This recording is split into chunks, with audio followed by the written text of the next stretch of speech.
Hallo und herzlich willkommen zu unserem Podcast. Heute sprechen wir über Ziele, Träume und darüber, was wir in 5 Jahren machen möchten. Bevor wir anfangen, abonniert gerne unseren Kanal und aktiviert die Glocke, damit ihr keine neue Folge verpasst. Genau, in dieser Folge lernst du, warum Träume so wichtig sind, wie sie uns motivieren und was passiert, wenn wir aufhören zu träumen. Weißt du, ich finde, viele Erwachsene vergessen zu träumen. Als Kinder wollten wir Astronauten, Tänzerinnen oder Musiker werden. Aber später sagen wir einfach, ich habe keine Zeit dafür. Ja, das stimmt. Ich glaube, viele denken, dass Träume etwas Unnötiges sind, aber eigentlich geben sie unserem Leben Richtung. Wenn ich einen Traum habe, stehe ich morgens anders auf. Ich habe Energie, weil ich weiß, wofür ich etwas tue. Absolut. Ohne Träume ist das Leben irgendwie grau. Ich erinnere mich, als ich noch studiert habe, ich wollte unbedingt ins Ausland gehen. Damals dachte ich, das ist unmöglich.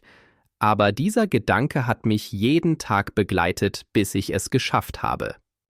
Das ist ein gutes Beispiel. Viele glauben, dass ein Traum sofort Wirklichkeit werden muss, aber Träume sind oft wie ein Kompass. Sie zeigen uns, wohin wir gehen möchten, auch wenn der Weg lang ist.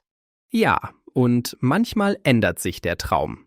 Früher wollte ich Musiker werden, heute möchte ich ein ruhiges Leben mit meiner Familie führen. Aber die Energie dahinter ist die gleiche. Ich will etwas, das mich erfüllt. Ich finde das schön gesagt. Und weißt du, was interessant ist? Wenn man über seine Träume spricht, fühlen sich andere Menschen auch inspiriert. Es ist fast ansteckend. Stimmt, wenn ich sehe, dass jemand mutig seinen Traum verfolgt, denke ich, warum nicht ich auch? Es zeigt, dass alles möglich ist, wenn man wirklich will. Und manchmal muss man einfach wieder lernen zu träumen, so wie früher, ohne Angst, was andere denken. Ja, vielleicht ist das der erste Schritt, bevor man Ziele setzt, überhaupt zu wissen, was man sich wünscht. Genau, wenn man wieder spürt, was man wirklich möchte, kann man anfangen, darüber nachzudenken, wohin man in den nächsten Jahren gehen will. Nicht perfekt, aber ehrlich.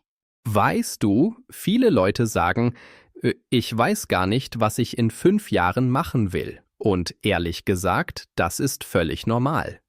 Niemand kann genau wissen, was passieren wird. Ja, ich sehe das genauso, aber ein Plan kann trotzdem helfen. Ich meine, man muss ja nicht jeden Schritt kennen. Es geht eher darum, eine Richtung zu haben. Wenn du zum Beispiel weißt, dass du selbstständiger werden willst, triffst du automatisch andere Entscheidungen im Alltag. Genau. Ich finde, ein 5-Jahresplan ist kein festes Gesetz, sondern eine Orientierung. Früher dachte ich, man muss sich alles genau aufschreiben, mit Datum und Ziel. Aber das Leben läuft nie so, wie man denkt. Das stimmt total. Ich habe auch mal versucht, einen Plan zu schreiben. Nach einem Jahr war fast alles anders, aber trotzdem hat es mir geholfen, mich besser kennenzulernen. Ich habe verstanden, was mir wirklich wichtig ist. Ich glaube, viele Menschen haben Angst, weil sie denken, sie müssen alles sofort wissen. Aber oft kommt die Klarheit erst, wenn man einfach anfängt. Zum Beispiel, wenn du denkst, du willst etwas Neues lernen, fang einfach an. Dann merkst du schnell, ob es dein Weg ist oder nicht. Ja, und manchmal ändern sich unsere Ziele, weil wir uns selbst verändern. Was vor 2 Jahren wichtig war, ist heute vielleicht gar nicht mehr so bedeutend. Das ist völlig okay. Ich erinnere mich, wie ich früher unbedingt Karriere machen wollte. Heute will ich lieber mehr Zeit mit Freunden und Familie verbringen. Das bedeutet nicht, dass ich aufgegeben habe, nur dass ich andere Prioritäten habe. Das finde ich schön. Ich glaube, ein guter Plan für 5 Jahre ist einer, der genug Platz für Veränderungen lässt. Man kann sich vorstellen, wo man sein möchte, aber auch offen bleiben für Neues. Ja, genau. Und wichtig ist, dass man nicht nur denkt, was will ich haben, sondern auch, wer will ich sein. Wenn ich weiß, was für ein Mensch ich werden möchte, finde ich automatisch Wege, um dorthin zu kommen. Das erinnert mich an ein Zitat. Der Weg entsteht, wenn man ihn geht. Ich mag das, weil es zeigt, dass man nicht alles perfekt planen muss. Manchmal reicht es, einfach den ersten Schritt zu machen und weiterzugehen. Ganz genau. Und wer jeden Tag ein bisschen in die richtige Richtung geht, steht in 5 Jahren an einem Ort, den er sich heute vielleicht gar nicht vorstellen kann. Ja, und das ist das Schöne daran. Wir müssen nicht alles wissen, aber wir können anfangen. Mit kleinen Schritten, mit Vertrauen und mit ein bisschen Mut.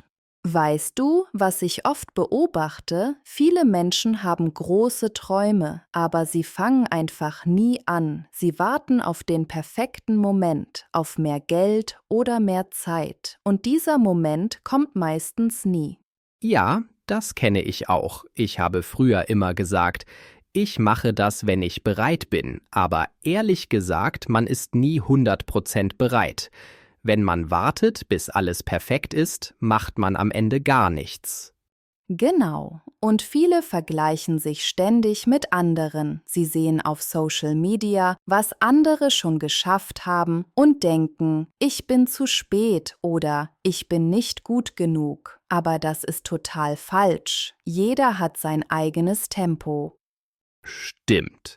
Ich hatte mal einen Freund, der immer gesagt hat, ich bin nicht kreativ.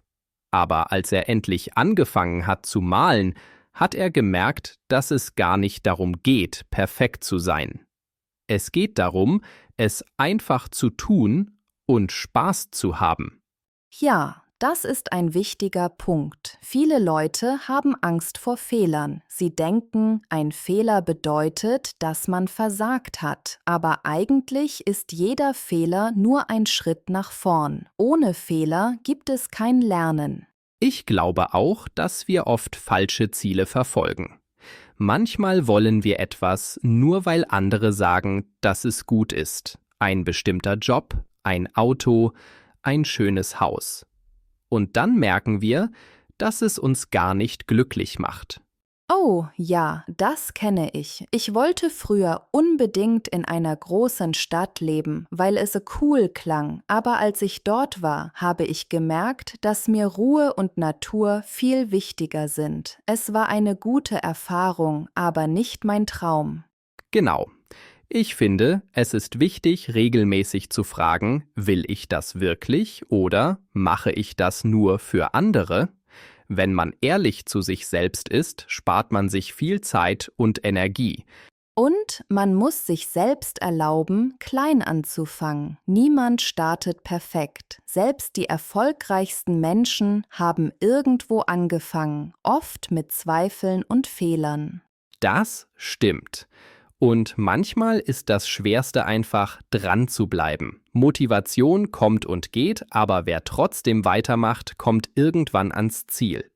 Ich finde, am Ende geht es darum, Vertrauen zu haben in sich selbst und in den Prozess. Wenn man ehrlich mit sich ist und mutig kleine Schritte geht, dann bewegt sich etwas, auch wenn man es nicht sofort sieht. Ja, und vielleicht ist genau das das Geheimnis. Nicht perfekt sein, sondern echt bleiben.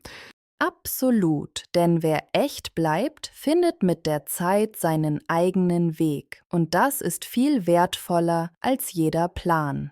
Ich finde, es ist manchmal richtig schön, sich einfach vorzustellen, wie das Leben in 5 Jahren aussehen könnte. Nicht als Plan, sondern als Gefühl. Wie sieht dein Alltag aus? Wo wohnst du? Mit wem stehst du morgens auf? Das stimmt. Ich mache das manchmal, wenn ich spazieren gehe. Ich stelle mir vor, wie ich aufwache, den Kaffee mache, meine Arbeit liebe und genug Zeit habe für Dinge, die mir wichtig sind. Allein dieser Gedanke macht mich ruhiger. Ja, ich glaube, das hilft vielen Menschen, wenn man sich das eigene zukünftige Leben bildlich vorstellen kann, versteht man besser, was einem wirklich fehlt. Es geht nicht darum, Luxus zu haben, sondern sich wohlzufühlen mit dem, was man tut. Genau. Ich sehe oft Leute, die denken, Glück hängt von Geld oder Erfolg ab. Aber wenn ich mir mein Leben in 5 Jahren vorstelle, wünsche ich mir vor allem Ruhe, Gesundheit und Menschen, mit denen ich lachen kann. Das ist für mich Erfolg. Ich verstehe das total. Bei mir ist es ähnlich. Ich wünsche mir ein Leben, in dem ich jeden Tag etwas tue, das mir Freude bringt. Vielleicht ein kleines Haus mit Garten, gute Freunde, Sonne und Musik. Gar nichts Großes, aber echt. Ich glaube, solche Gedanken verändern etwas im Kopf. Wenn man weiß, was man sich wirklich wünscht, fängt man automatisch an, kleine Dinge im Alltag zu ändern. Man sagt öfter Nein zu dem, was nicht passt, und Ja zu dem, was sich richtig anfühlt. Das stimmt. Und manchmal erkennt man, dass man schon näher an seinem Traum ist, als man denkt. Wir suchen oft große Veränderungen, aber oft reicht ein kleiner Schritt wie ein neues Hobby, eine Entscheidung, ein Gespräch. Ja, und das ist das Schöne. Niemand muss sein ganzes Leben auf einmal verändern. Es reicht, wenn man heute ein bisschen bewusster lebt, ein bisschen dankbarer ist und sich erlaubt zu träumen. Ich denke auch, dass es wichtig ist, sich Zeit zu lassen. 5 Jahre sind lang, aber gleichzeitig vergeht die Zeit schnell. Wenn man jeden Tag etwas tut, das man liebt, wird man irgendwann aufwachen und merken, dass man genau dort ist, wo man sein wollte. Das klingt schön. Vielleicht ist das Geheimnis eines glücklichen Lebens, nicht alles zu kontrollieren, sondern das Leben Schritt für Schritt entstehen zu lassen. Ja, und Vertrauen zu haben, denn manchmal führt uns das Leben genau dorthin, wo wir hin müssen, auch wenn wir den Weg vorher nicht sehen. Am Ende zählt nicht, wie schnell wir ankommen, sondern dass wir auf unserem Weg wir selbst bleiben. Und dass wir nie aufhören zu träumen, egal wie alt wir sind. Das war ein schönes Gespräch. Ja, das war es wirklich. Und wenn euch diese Folge gefallen hat, abonniert unseren Kanal, gebt uns ein Like und aktiviert die Glocke, damit ihr keine neuen Folgen verpasst. Verwirklichen. Ich möchte meinen Traum von einer eigenen Wohnung verwirklichen. Man kann vieles verwirklichen, wenn man wirklich daran glaubt. Zufällig. Ich habe ihn zufällig im Supermarkt getroffen. Es war kein Plan, es ist einfach zufällig passiert. Entscheidend. Der entscheidende Moment war, als ich meinen Job gewechselt habe. Eine gute Entscheidung im richtigen Moment kann entscheidend sein. Selbstbewusst. Sie spricht sehr klar und selbstbewusst vor anderen Leuten. Ein selbstbewusster Mensch lässt sich nicht leicht beeinflussen. Herausfinden. Ich versuche herauszufinden, was mich wirklich glücklich macht. Nach dem Gespräch habe ich endlich herausgefunden, was das Problem war.